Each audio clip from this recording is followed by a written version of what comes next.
টংলাত জনগোষ্ঠীয় লেখক লেখিকাৰ সন্মিলন অনুষ্ঠিত টংলাত সুজিত নাৰ্জাৰীক প্ৰেক্ষাগৃহত অনুষ্ঠিত হয় এই অনুষ্ঠানৰ ওদালগুৰি জিলা সাহিত্য সভাৰ উদ্যোগত দুদিনীয়া কাৰ্যসূচীৰে অনুষ্ঠিত হয় এই অনুষ্ঠান প্ৰথম দিনা পতাকা উত্তোলন স্বাহিত তৰ্পণ আৰু জুবিন গাৰ্গলৈ শ্ৰদ্ধাঞ্জলি কাৰ্যসূচী ৰূপায়ণ দ্বিতীয় দিনা জনগোষ্ঠীয় লেখক লেখিকাৰ সন্মিলন অনুষ্ঠিত লগতে নিৰ্গোষ্ঠীয় নৃত্যৰ সন্দে অনুষ্ঠানত ৰাভা জনজাতিৰ সাথাৰ হামজাৰকে ধৰি চাৰিটাকৈ লোকনৃত্যৰ প্ৰদৰ্শন কৰা হয় এই অনুষ্ঠানতে উপস্থিত অসম সাহিত্য সভাৰ প্ৰধান সম্পাদক দেৱজিৎ বৰাৰ লগতে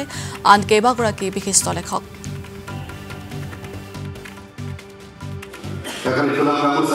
আজীৱন সভ্য সন্মিলন জনগোষ্ঠীয় নৃত্যৰ তালে তালে আদি এই বিষয়সমূহ অত্যন্ত স্পৰ্শকাতৰ বিষয় এই বিষয়সমূহত সাহিত্য সভাই গুৰুত্ব দিছে হেতুৱে মই খুব ভাল পাইছোঁ আজীৱন সভ্য সন্মিলন পাতি আজীৱন সভ্যসকলক সন্মানিত কৰিছে যে তেওঁলোকৰ যি সহায় সহযোগ অসম সাহিত্য সভা নিৰ্মিতিত এটা সুদূৰ প্ৰসাৰী প্ৰভাৱ পৰে তো তেওঁলোকক সন্মান জনাই সন্মিলন আয়োজন কৰি দেখুৱালে ওদালগুৰি জিলা সাহিত্য সভাই তো খুব ভাল কাম হৈছে খুব ভাল লাগিছে গোটেই জিলাখনৰ জনগোষ্ঠীয় লেখক লেখিকাসকলক আমি ইয়াতে বাছনি কৰি কিছু সংখ্যক লেখক লেখিকা আমি ইয়াতে প্ৰতিনিধিত্ব হিচাপে আমন্ত্ৰণ জনাইছোঁ আৰু তেখেতসকলৰ মনৰ ভাৱ তেখেতসকলৰ বক্তৃতা আমি ইয়াতে শুনিলোঁ তেখেতসকলে